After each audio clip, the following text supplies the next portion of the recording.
Hey there, writers, and welcome back to my YouTube channel. My name is Emma, and I am a UK-based writer. I write mainly contemporary romance. So today I have got a very special guest here who I'm going to be interviewing, my friend Thomas J. Bellezza.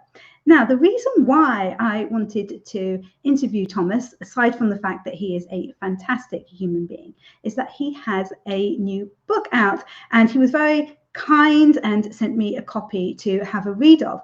And I learnt a huge amount. The book is called The Foundation of Longevity, and it's the first of a series that he's writing called Breaking Down Success. So it's all about how to be successful in the creative or entertainment industries.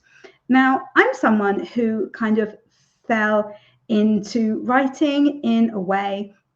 I started writing children's picture books just because I had some ideas and I thought it would be a fun thing to do for my children. Turns out it's really hard to get picture books published.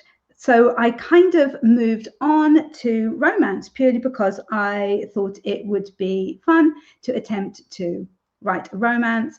I self-published that, and then I wrote another book and I had it taken on by a publisher. And things kind of went from there. There was no kind of planning of a career. Now I have 15 books out, and I definitely have a writing career, but I should probably do something about streamlining is maybe the wrong way to put it, but thinking more about the steps that I'm making as opposed to kind of being offered opportunities and taking them, or thinking, oh, that looks cool, like I did with my YouTube channel, and having a go at that. It's worked out so far, but maybe with Thomas's help, it could work out even better in the future. So let me bring Thomas up to meet you all. Hey, Thomas. Hello, Emma. Welcome. Thank you so much for having me come on your show. By the way, England is beautiful. It's very red. Thank you so much for agreeing to talk to me. We were talking a little bit before we started recording, just about like how much I enjoyed your book, but especially the truth bombs, because this book is so honest about the creative and entertainment industries. You know, you're not sugarcoating anything, because what you say is you are really wanting to help people. And you've been through so much. You have had the most amazing career and you've learned a huge amount, and that's what you're wanting to pass on. Can you tell us a little bit about your career? Because that was the only thing that I felt was missing from the book, is that you don't focus on yourself enough. Well, yeah, you know, it's that whole like, look at me, watch me. Even when I do my live videos, I'm like, I'm not doing this to say, look, I can write. It's more like, you know, let me show you I can help. It's because I used to be the person in the back of the club, you know, watching bands going, my band would blow this band away. Like this band's like, I'd always be about me, you know, the me mentality. And that's why I don't really kind of like talk about my life.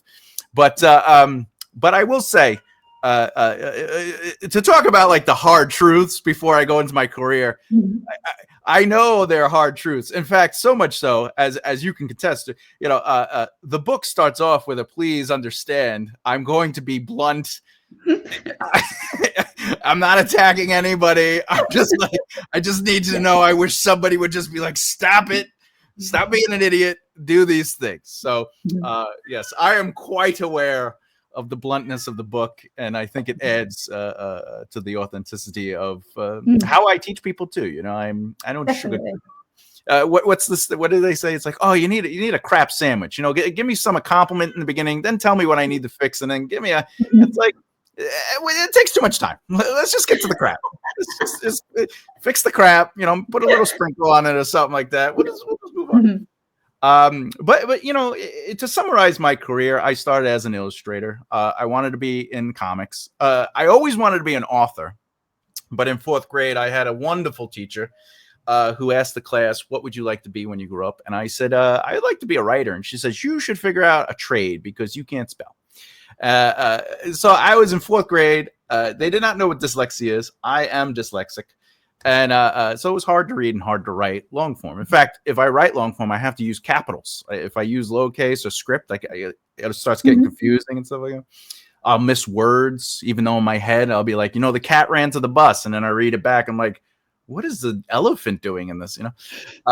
Because there's just something. But the keyboard changed everything. Once the keyboard was a part of my life, it's a different function. So I decided to become an artist because I was like, I love drawing too. And that led to a short career in the comic book world. And then I realized I did not like that because people were asking me to draw all their people. Again, it was about me. I had the me mentality. I was like, I want to draw my characters and I want to tell my stories. So I don't want to do this. So I focused on the music, which was something else that I was very passionate about, and my whole family's music. And I had a 10-year career in music. And that's really how I learned the industry, which parlayed me into retiring in my late 20s. And then I became a comedian, actor, writer, producer, and in the second half of my life. And I always tell people, I go, look, if what you don't like, you can change. Because every 10 years, I changed my career within the entertainment industry. And, it led me to where I am now, which is in the Midwest of the States. And I write full time. I developmental edit full time. I still consult, but not full time anymore. Now I could say buy my book, or I could be like, I'm busy. I don't have time for you. Yeah, that's it. That's the career.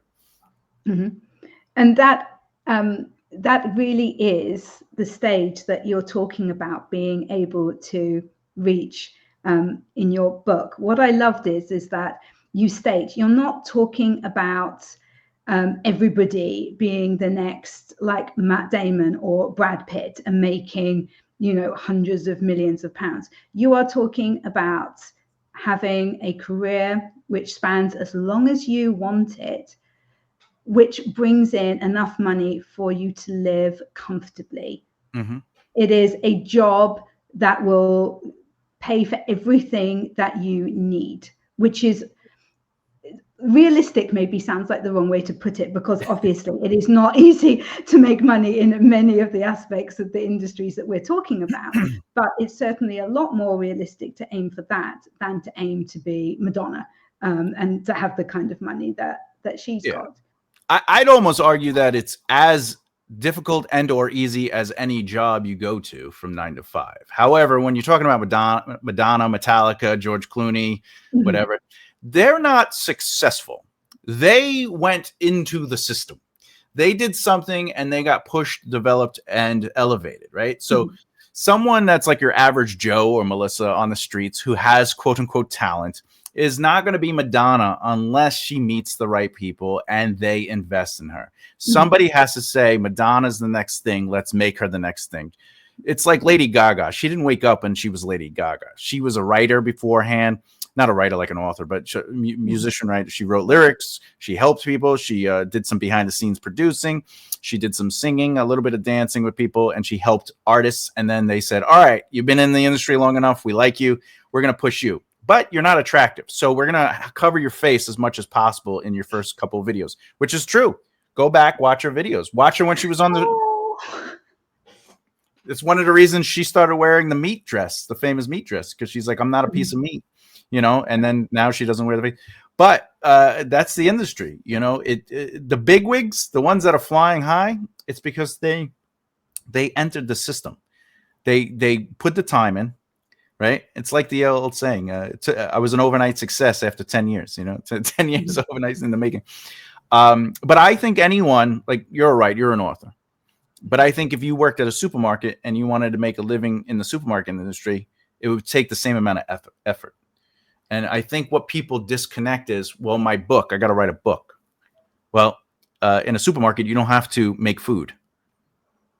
Right. And I think what people say, well, if I go work at a supermarket and I pack out food, I'm going to get paid at the end of the week. All right. Yeah.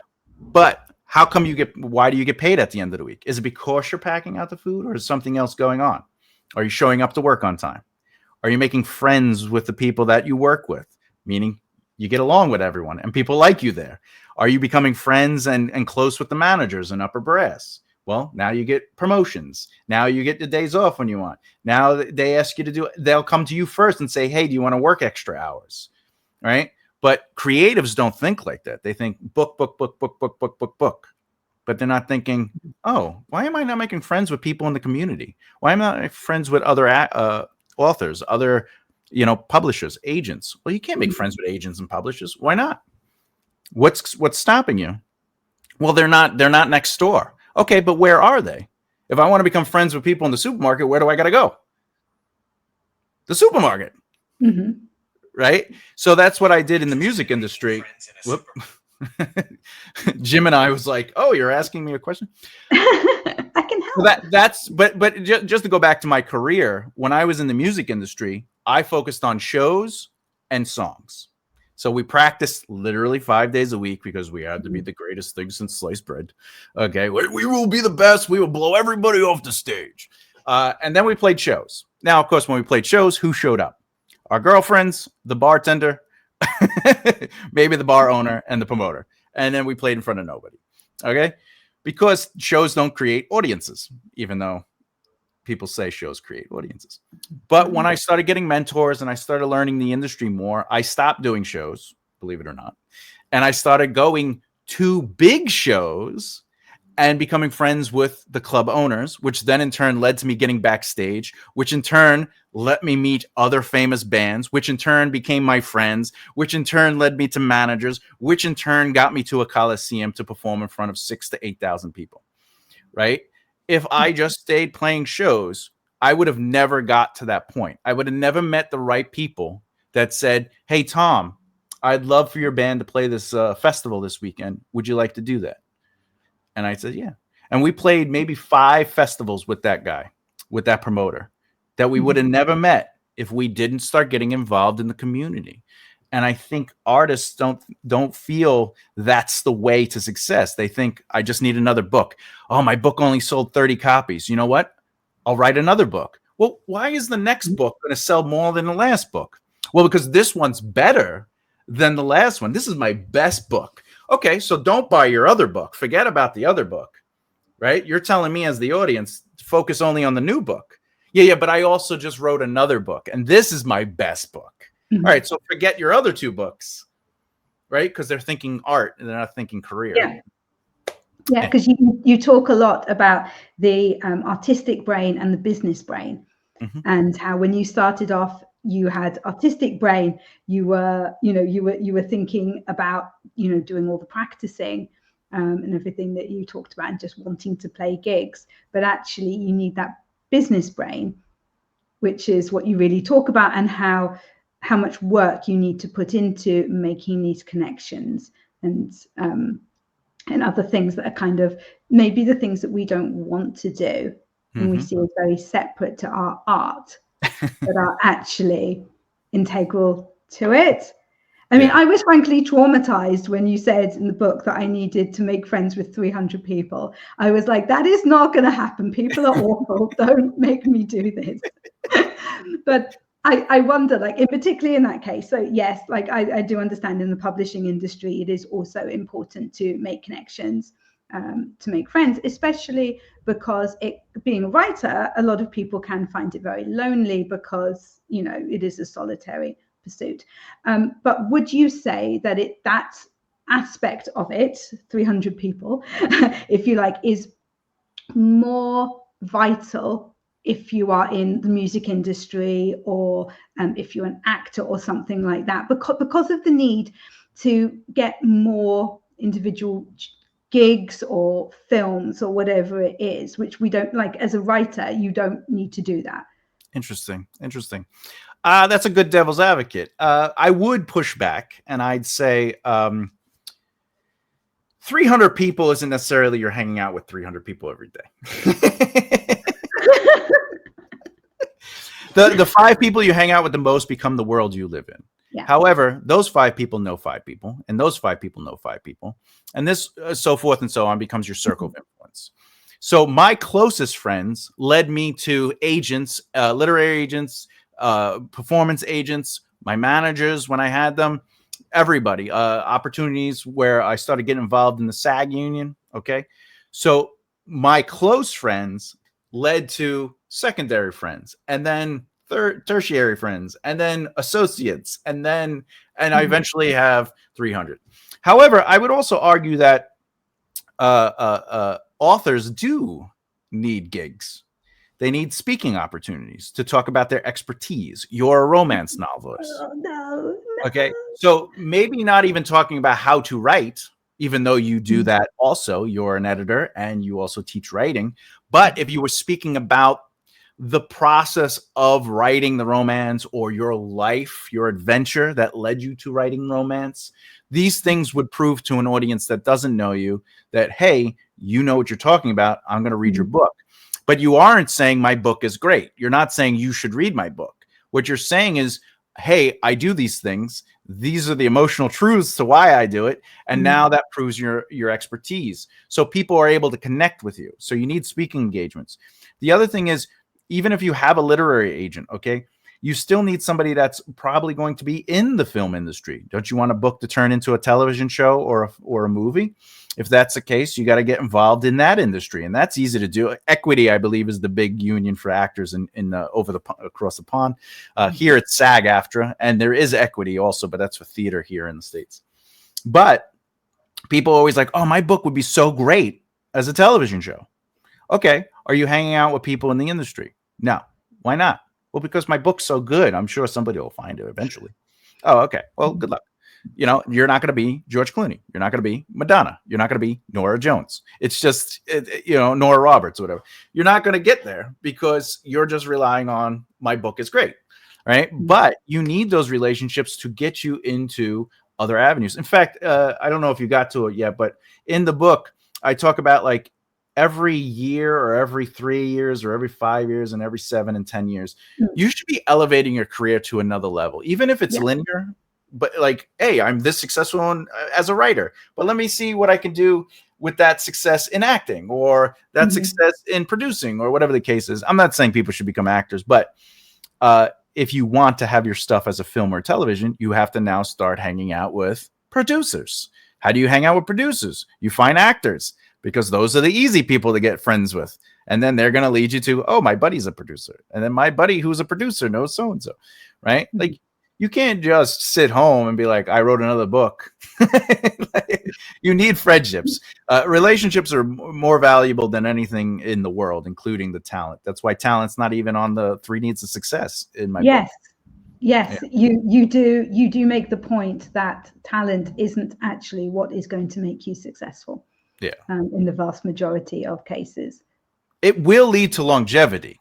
You need talent to stay in the game, but talent alone will get you 15 minutes of fame because people will use you. They'll eat away at your resources and they'll just suck you dry. I've seen it firsthand. But if you can get into the industry with the 3 needs of success, which is network, market, and practice, practice being understanding your strengths and weaknesses to better develop them so you could join tables to lead, follow, and advise, right? But once you're there, if you don't have talent, you're gonna be like, what can we do with this person? Yeah, you're a bit stuck. Yeah, like you have nowhere to go. But I would also argue, like I say it in the book, Robert De Niro was not Robert De Niro in his first movie. He became Robert De Niro. And you don't have to be great to start. And a lot of people, they become frozen or inactive because they're like, I know I'm good, but I don't think I'm good enough. So before I start getting a website, before I start pushing myself, I'm going to wait until I write the best book possible. And and you're like, no, start now. Just get people to know you. That's it. It's really interesting because something that I've said to quite a few new writers, and which I'm now kind of thinking I really gave the wrong advice, is concentrate on finishing and writing your book. Don't waste your time on social media accounts and everything. Nobody cares about you because you haven't even got a book written yet. There's no point in being a writer if you're spending all your time on social media. But then I read your book and I was like, but you can tell I'm an introvert. You see, you can tell that, like, just the thought of meeting all these people is just, There's nothing wrong with that. Stephen King is an introvert. He's a recluse, and he's Stephen King, but he still did what? He got involved with magazines. He met with the right people. you know, and he built, not that we could do that nowadays, just for anyone who's listening, that is, you can't do or R.R. Martin or Stephen King's path to success. It just doesn't work that way anymore. But the point is, he still had to meet people, and people had to champion him. You know, they had to say, all right, there's something in you. I want to help push that a little bit. But when it comes to social media, you also shouldn't be saying, I have a book. Social media is for, I'm a writer, author, struggling to get to the end of my book. It's more interesting to see that you wrote 1,000 words or 500 words or 100 words than it is to say, buy my book. It's more interesting to go, I spent the day with my family today, and all I could think about was the next scene in my book, because the way my son was laughing and smiling, and I'm writing this romance about this couple rekindling their marriage after 15 years, and you know, and they realize that the love that they have is different now, and that's not bad. The love is through their child. The love is their connection as parents. Their love is right, and that really that inspired me to jump back to the pages. That's more interesting than buy my book. That's more interesting than I have a book available, you know. And even back in the day, when I was a musician, an actor, even a comedian, people always said, I can't make a website until I have an album. I can't go on social media until I have a set that I could do on stage for comedy. I can't, you know, I don't have a movie coming out. Like, why do I need to go on radio? Why do I need to do interviews? Why do I need to talk to people? I got nothing. But you got you. You're the thing. You are the brand. It doesn't matter if you have a book or not. In fact, if you rely on your book, your next one should be exactly the same as your last one. Otherwise, you're doing what's called remarketing. You're rebranding. And Marketing 101 says don't do that, because you have to put money, and you're starting over every time you remarket a brand. But if you market your brand and you put all your money into your brand, then you could do blitzes with secondary brands, right? So Walmart doesn't market every product that's in their store. They market Walmart. And if you ever see a commercial, for anyone, I don't know if Walmarts are out in the States, in Britain, but but I know. Yeah, they're like big. They're big, like big, like superstores. Yeah, superstores. Yeah. And but they'll say, you know, like if you ever see a commercial for Walmart or hear a commercial on the radio or whatever the case is, usually what it is, it's like, Walmart, we have a sale this week, which that is a blitz marketing, but it says Walmart. It says, come to Walmart. We have a sale on these products. Right? They don't go, this product is on sale in Walmart. Like, you know, even McDonald's. What was McDonald's commercials? You know, have it your way. Oh no, it's Burger King. Have it your way, right? It's telling you, if you come here, you could have it your way, but it doesn't say that and then go Burger King. It says Burger King. Have it your way, right? So it's brand first, secondary, and then tertiary, depending on whatever your mission is, be it we're donating money to cancer or whatever, which is what McDonald's did eventually. They had the House of McDonald, the House of Ronald for the cancer kids. Yeah. That's like the third, you know. But technically, McDonald's is a real estate company and not a burger franchise. But yeah, which is always so funny. Yeah, I've heard that before. Yeah. So some of what you say is definitely quite contentious. You do make the point that if you write, you are a writer. Talking about writing is that's what I do and my audience. But you also say that I believe it's if you reach the point where you have been writing for 3 years and publishing for 3 years, and you are not making a decent profit, it is a hobby. It is not your job or your career. I say you're a failed business. You do. You're even tougher. There we go. Yes, you're a failed business, and not that you should give up, but that you either need to accept the fact that what you are doing is a hobby and not a business, or pull your socks up, do the things that you're suggesting and make it a successful business. Yes, correct. I've had several failed businesses, and every mentor I've ever had that's been a multimillionaire that took me under their wing, that even led me to getting my theater, they said, look, if you're not making a living, and a living, just to define it, is affording your overhead. That's all it is. It's an average monthly overhead. So if it costs you $3,000 a month to live and you're making $3,000 a month on whatever venture you're doing, you're a success, right? But if you're not able to do that within 3 years, you're, by statistically speaking, you're a failed business. That doesn't mean you have failed. It would mean you failed if you just keep doing the same thing over and over, expecting different results. As we know, that's the fake version of insanity. Okay, because it's not the actual definition of insanity. But at 3, I would even say at the end of 1 year, you should reevaluate yourself. You go, where am I? Am I hitting my goals? Am I making X amount of dollars? Is my money rising? In fact, I keep spreadsheets to this day, and I am successful. I'm always looking at how's my money moving? How's my return on investment moving? And by the way, that could be many things. That could be actual money that I invested versus my time that I invested. Hey, I've been hanging out with this group of people. What has been my return on that? Did I earn any clients? Did I get any opportunities? That's a return on your investment, your ROI, right? So every year you should be doing that. But by the 3rd year, if you're not succeeding by affording your average monthly overhead, all that means is stop what you're doing, reevaluate what you have done, and change it up. It's okay to be wrong. It's not okay to think you're right and it's something else is not working. It's them. I just need the right person to read my book and it'll all change. Like, you can't think like that. That's not going to make you successful. And a lot of people, they hit their 4th, 5th, 6th, 7th year. And what do? I said it earlier. Well, I sold 30 books, so I'll just write another book. Oh, I only sold 30, 40 books. Oh, that's more. I got 40 books this time. I'll write another book. Your books aren't selling. You know why? Because you're focused on the books. You're not focused on brand building. You're not focused on actual marketing. You're not focused on actual networking. You're not focused on learning what your strengths and weaknesses are.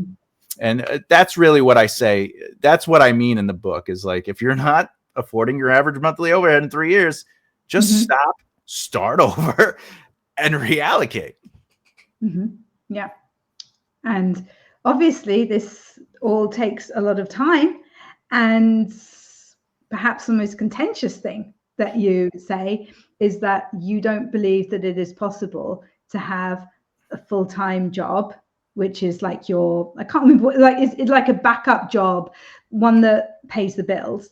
Correct. And be able to make it as a successful writer, in this case, but actor, producer, musician, or whatever. And you do actually explain a strategy, which you would suggest that people do, which is to have 18 months worth of funds available to you so that you are able to devote yourself to building your business for 18 months without having to worry about money. Correct. And that 18 months isn't to write a book. That 18 months would be, how do I get involved in the community? Now, here's the fun part.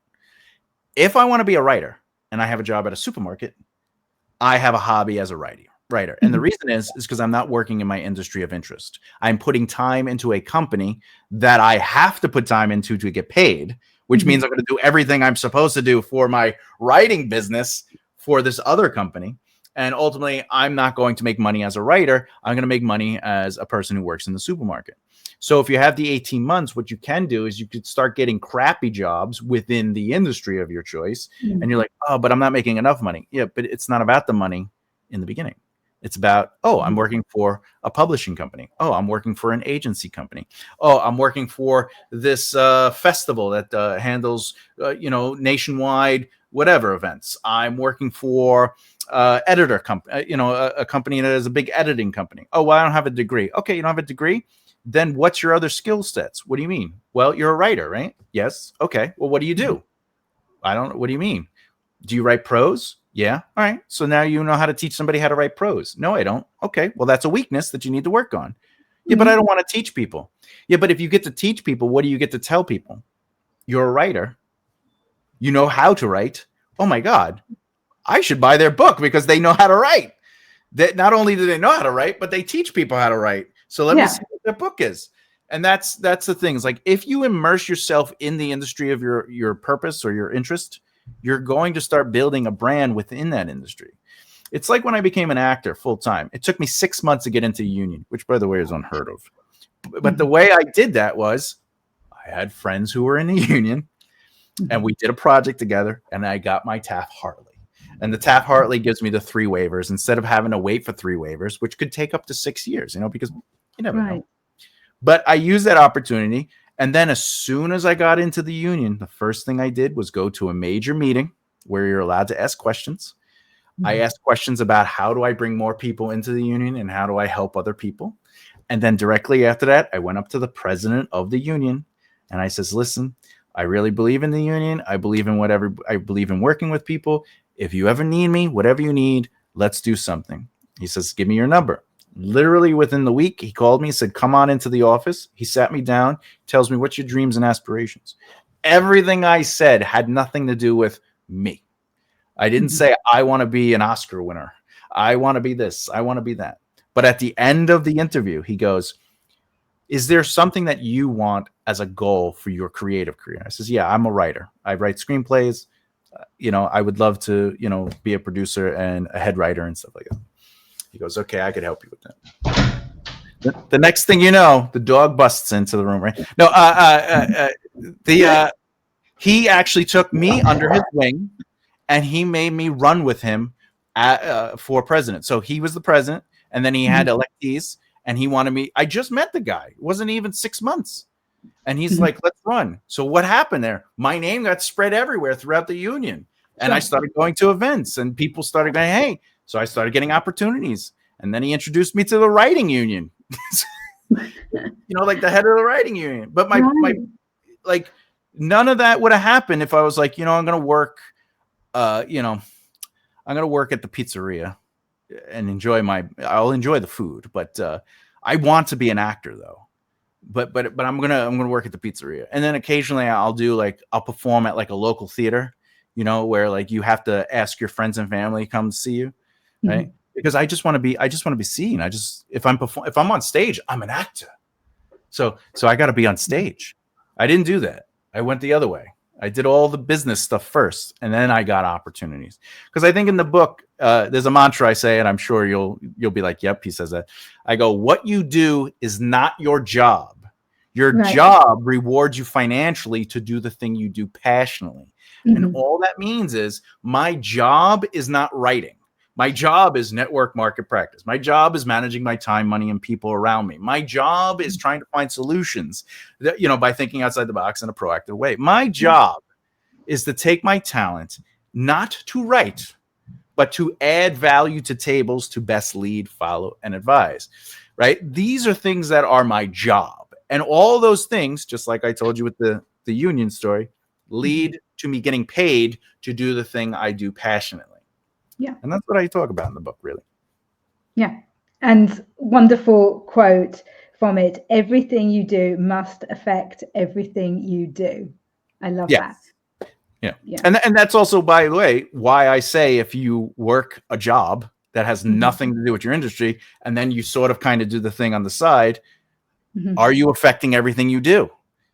No, you're not. You're spending some time on writing, and then most of your time on, I gotta shower, I gotta get up, I gotta get to work, I gotta come home from work, I gotta cook dinner, I just want to sit down, I just had a long day, right? And then you're like, maybe I'll write 30 minutes at night.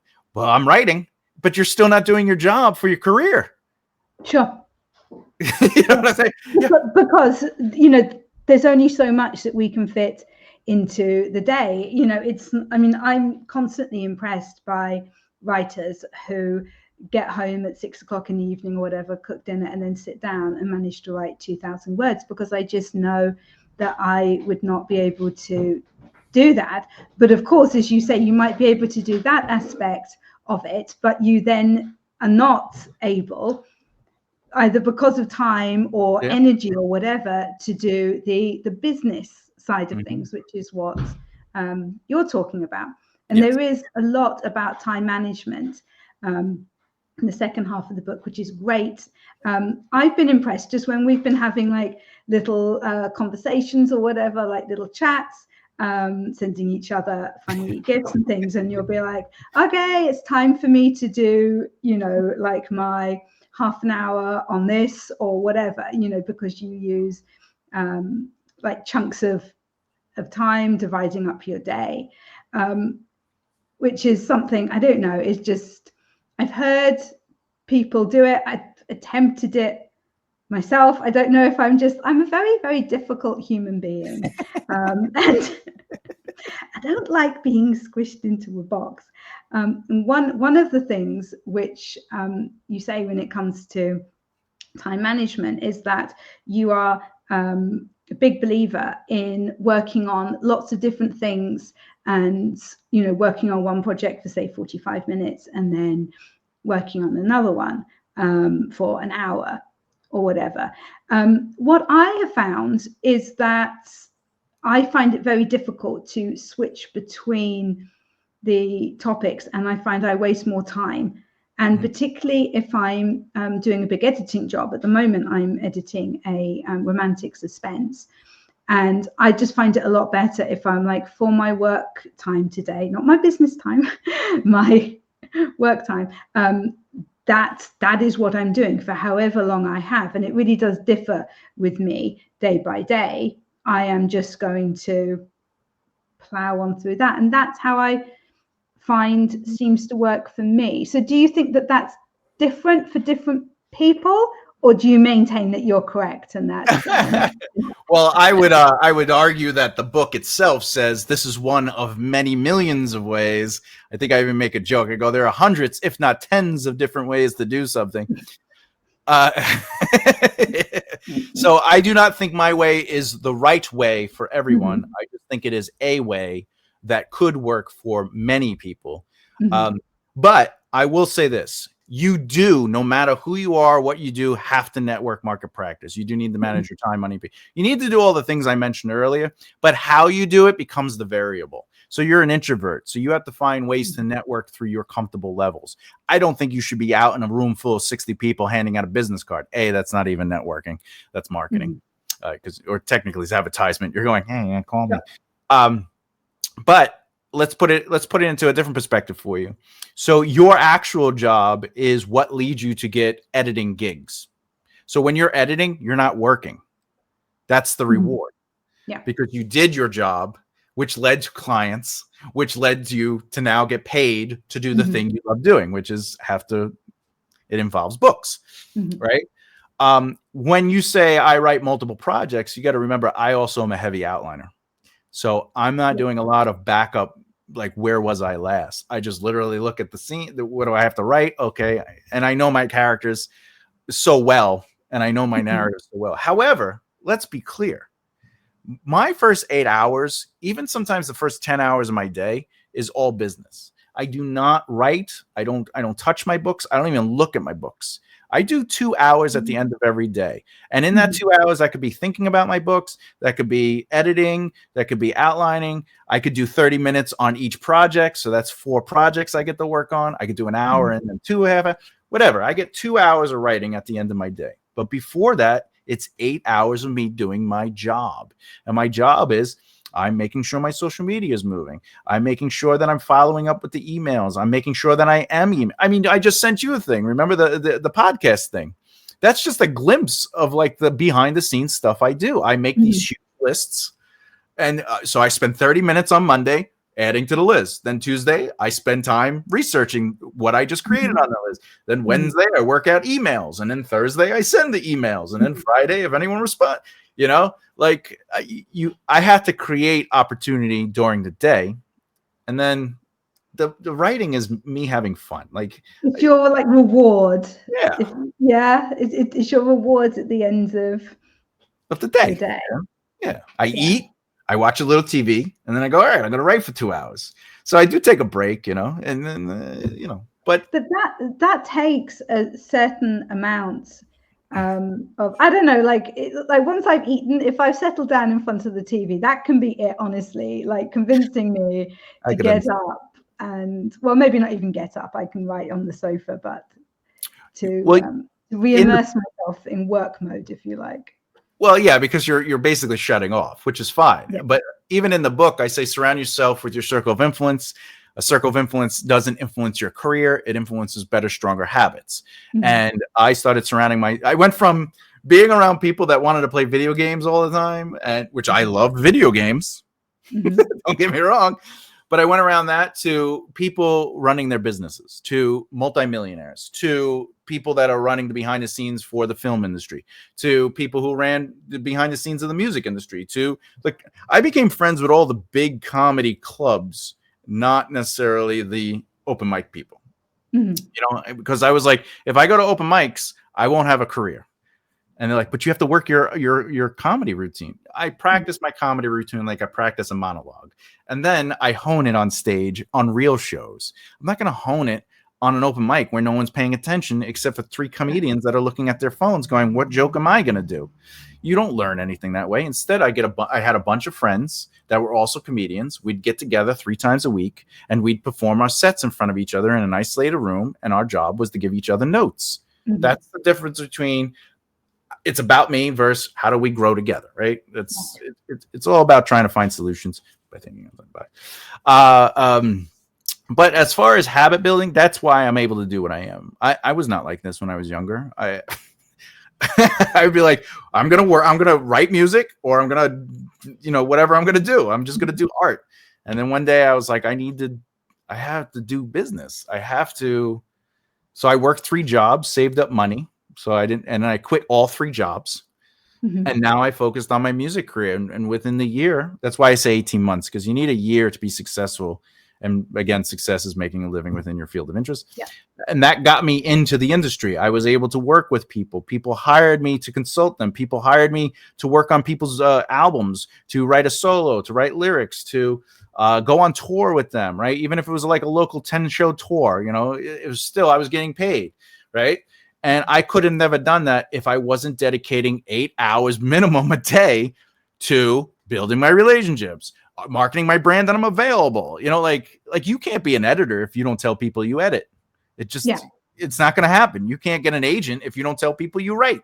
It's not going to happen. But I'm terrible. I really, really am terrible. I would probably meet like the best literary agents in the world at a dinner, and I just wouldn't mention that I'm a writer because it would be embarrassing.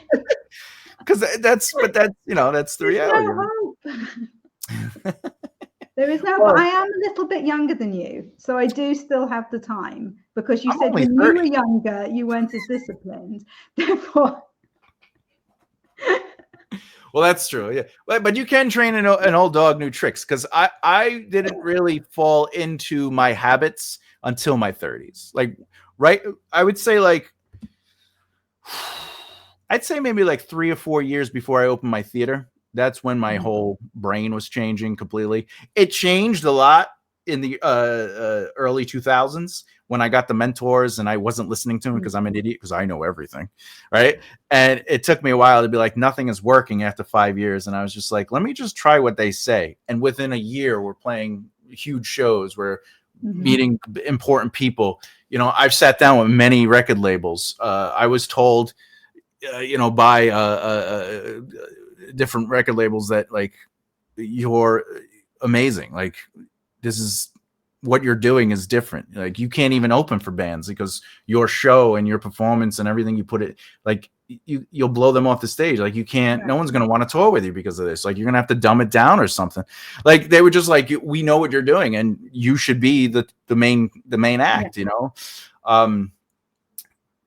but at the end of the day, it is what it is. And it took me time to realize who I am and what I wanted. And I had to say, all right, if what they told me is working, I need to double down and I need to hone these skills, and I got to stop getting distracted by things. And which by the way, I'm not saying don't hang out with your friends who aren't like in the industry. Like, if you're not a writer, so I can't talk to you. Like, you can still make time for friends, because that's like, if you have a day job, you work at the job, you don't go hang out with your friends, you work at the job. And then you come home and your friends are like, hey, you want to get together on Friday? And you go, yeah.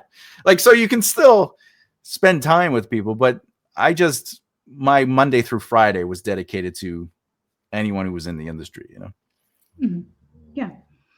And I mean, this obviously works on the teeny tiniest scale, I discovered your YouTube channel, The Right Mindset, which everyone should check out if they haven't already.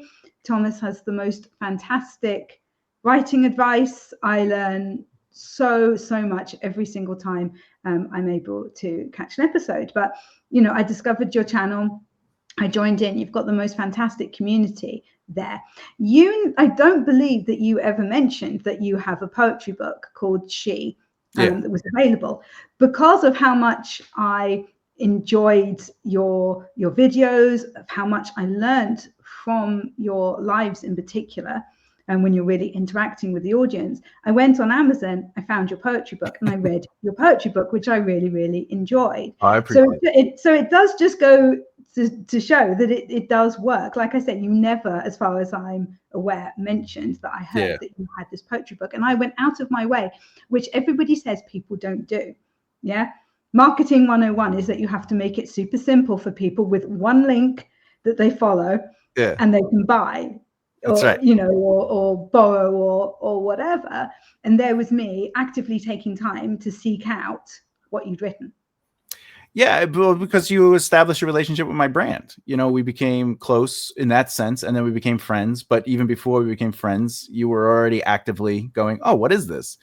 I don't even like talking about my book that's out now. Like you hear me on my lives. I'm like, I really don't want to tell people to buy it because you don't. That is not what your lives are about at all. It really does feel like it is you genuinely, which you are, sharing your knowledge with a community who really care about you and what you have to say now.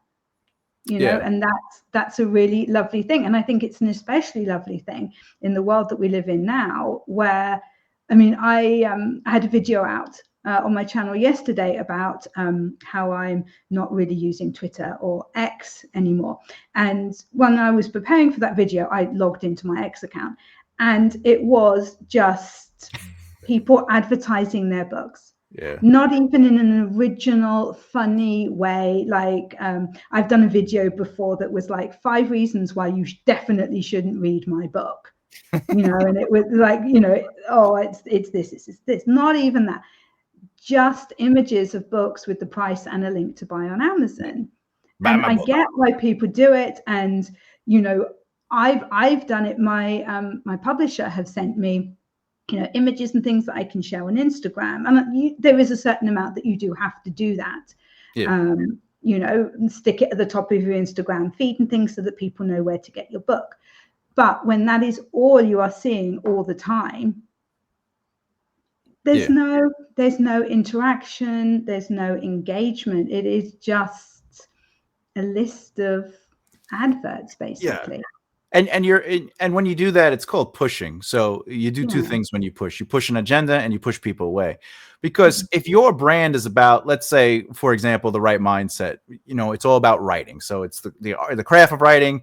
It's I would say it's honed more towards outlining and like the back end stuff, but also I do go over prose and I do go over like how to develop your voice, et cetera, et cetera. But now imagine the only thing you saw me post was buy my book. So is The Right Mindset about the craft of writing, or is it about my book? And most people can't connect with buy my book, but they connect with how do you, there's a solution here. If I watch this show, maybe I can learn something. Oh, I also like his personality. Oh, he has a nice beard. Oh, he talks about pizza, right? Like now you start developing a relationship. All the good things, right? All the good things. But it's these things that go, oh, let me see if he has a book out. Oh, he has She. Let me buy She, right?